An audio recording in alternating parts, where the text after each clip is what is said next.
mabuting pastol. Iniaalay ng mabuting pastol ang kanyang buhay para sa mga tupa.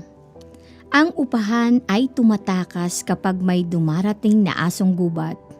Iniiwan niya ang mga tupa, palibhasa'y hindi siya pastol at hindi kanya ang mga ito. Kaya't sinusunggaban ng asong gubat ang mga ito at binubulabog. Tumatakas siya, palibhasa'y upahan lamang at walang malasakit sa mga tupa.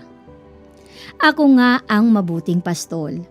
Kung paanong kilala ako ng Ama at siya'y kilala ko, gayon din naman kilala ko ang aking mga tupa at ako na may kilala nila. At iniaalay ko ang aking buhay para sa mga tupa. Mayroon akong iba pang mga tupa na wala pa sa kulungang ito.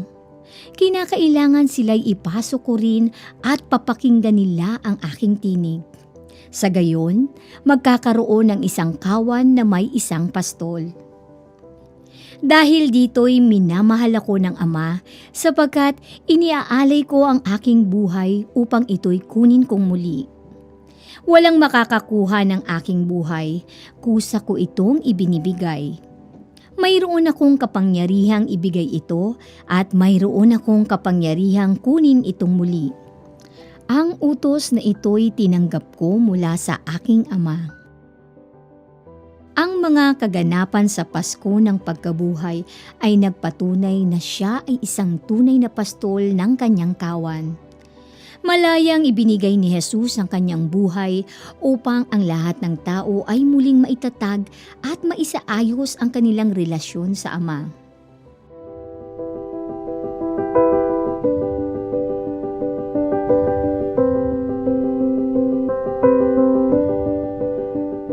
Ayon sa katisismo ng Iglesia Katolika, ipinagkaloob ni Jesus kay Pedro ang isang natatanging kapangyarihan. Ibibigay ko sa iyo ang mga susi ng kaharian ng langit. Anumang talian mo sa lupa ay tatalian din sa langit, at anumang kalagan mo sa lupa ay kakalagan din sa langit. Ang kapangyarihan ng mga susi ay nagsasaad ng kapangyarihang mamuno sa sambahayan ng Diyos na walang iba kundi ang Iglesia. Pinagtibay ni Jesus ang mabuting pastol. Ang tungkuling ito pagkaraan ng kanyang muling pagkabuhay. Pakanin mo ang aking maliliit na tupa. Sa katuruang ito ng ating inang simbahan, sinasabi na nag-iwan si Jesus ng isang mamumuno upang ipagpatuloy ang kanyang nasimulang gawain na magpapastol sa kawan ng Diyos, at ito nga ay si Pedro. Ipinagbili ni Jesus na maikatlong beses kay Pedro na pakanin at alagaan ang kanyang kawan na sumasagisag sa ating mga tao. Ano-ano ang mga pangunahing gawain ni Pedro bilang pastol? Ang kapangyarihang magtali at magkalag ay kapangyarihang magpatawad ng mga kasalanan, magturo ng mga aral at gumawa ng mga tuntunin sa disiplina ng Iglesia. Mula kay San Pedro, ang katungkulang ito ng pagpapastol ay nagsalin-salin sa paglipas ng panahon na sa ngayon ay ang ating Santo Papa. Ang Santo Papa, Obispo ng Roma at kahalili ni San Pedro, ay simula at batayang palagian at bisible ng pagkakaisa ng mga obispo at ng karamihang binyagan. Sa ating katisismo, sinasabi rin na ang mabuting pastol ay magiging huwaran at anyo ng misyong pastoral ng obispo. Taglay ang kabatiran ng kanyang sariling mga kahinaan. Maaaring pawalang sala ng obispo ang mga mangmang at naliligaw. Hindi siya dapat tumangging makinig sa kanyang mga nasasakupan na inaalagaan niya bilang tunay na mga anak. Ang mga binyagan ay dapat makiisa sa kanilang obispo tulad ng Iglesia kay Kristo at tulad ni Kristo sa Ama.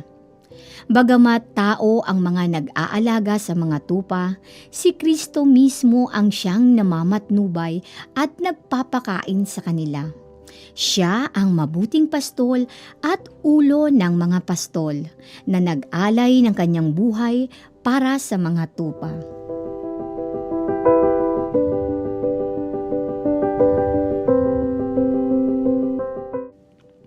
Ang tungkulin ng pastol ay akayin ang kanyang kawan sa pastulan. Humanap ng tubig para sa kanila. Protektahan sila mula sa mababangis na hayop at sa mga magnanakaw. At iligtas silang akayin pauwi. Kung minsan, nalalagay pa ang buhay ng pastol sa panganib para sa kanyang kawan. Paano mo kaya maipapakita ang pagkilala at paggalang sa mga pastol ng ating buhay sa ngayon? Una, sa pamamagitan ng pakikinig at pagsunod sa mga turo, gabay at tagubili ng mga pastol ng ating buhay, tulad ng ating mga magulang, guro, nakatatanda at mga pinuno ng simbahan. Alam naman nating wala silang hahangaring ikasasama at ikapapahamak natin. Ikalawa, maging lantad sa pagpapakita ng suporta at pagmamahal lalo sa mga pinuno ng simbahan at tagapaglingkod dito sa pamamagitan ng pag-iwas sa mga pagsali sa usaping mapanira at pagpapalaganap nito. Pakikiisa sa gawaing parokya at pamayanan. At ikatlo, sa mga munting gawain tulad ng pagtawag ng may respeto at tamang pangalan, pagpapasalamat, pagbibigay ng apresasyon o pagkalugod, at iba pang gawain na mas magbibigay inspirasyon sa kanila na ipagpatuloy ang magandang gawaing pagkalinga at pag-akay sa tamang landas.